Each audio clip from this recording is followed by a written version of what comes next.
Round 24 is in the books. We have our results and our review show here for Draft Stars for the week. And we start off with our Thursday night game. And pretty good in terms of my selections this week. Spoke about Moses being a pretty solid pickup. Definitely the best in this game, I would have thought, for this one. And obviously a clear win for the Eels over the Broncos. So Moses did well. Sean Lane with a nice return after his low game. So we've been backing him each and every week. And he did a great job. Obviously, unfortunately for us, going Moses and Lane, we missed out on Isaiah Papali'i, but we couldn't, found it very difficult to get both.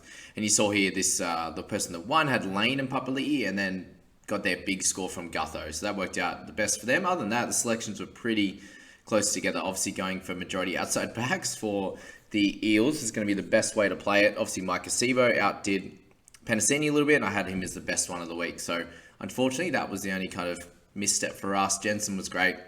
Went near Corey over a couple of the other cheaper guys, and they all got a pretty similar score. But overall, you're definitely in the money if you went for those selections in that Thursday night game, which was great.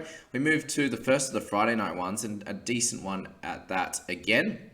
And that was the Panthers v the Warriors. And obviously going for majority outside backs in the Panthers side. Stephen Crichton and Taylor May I spoke about as being really strong options at that much cheaper price. Crichton being very much a must-have. Luai was a solid one there, obviously at the cheaper price if you didn't want to go for an O'Sullivan. And it worked out okay in this, but unfortunately O'Sullivan went bonkers and got that 82. Eli Katoa was a sneaky one, and he ended up being a better selection than Curran or Fanua Blake, which is obviously frustrating.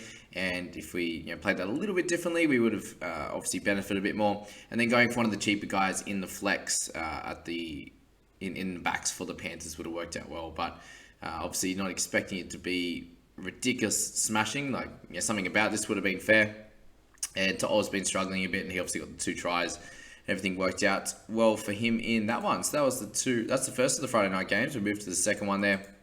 Not my best outing in terms of my team makeup. David Ofaluma and Joseph Suali'i had pretty tough ones, 27 and 24 respectively, with how well they've been going. We've been talking about Seve most weeks, and he had a great week.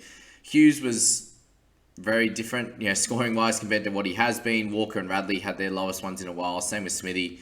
Kafusi with one of his lowest, and Munster spent up big on, and that didn't work out. So it was a really strange game, to be honest with. Even Harry Grant had a pretty light one. It was, you can tell here, all the scoring was pretty low, apart from Seve, Hughes, and Grant at 48 was one of the next best ones. So that was that in that one. Not too much to say. It was a bit of a strange game in terms of fantasy scoring.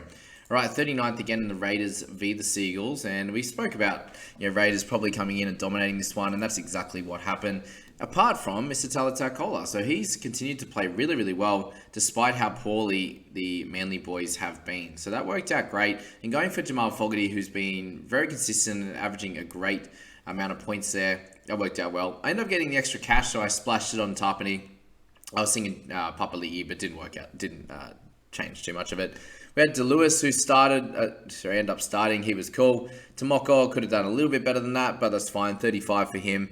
And obviously had Albert Hopewadi with the 43. Sebastian Chris was the way to go, obviously, and Rapana would have worked out well at those 2 cheaper prices. But again, we did pretty solidly overall in terms of selections. Just LAA end up starting in the 13 role, so that worked out well if you decide to pick him up. All right, 3 more to go there.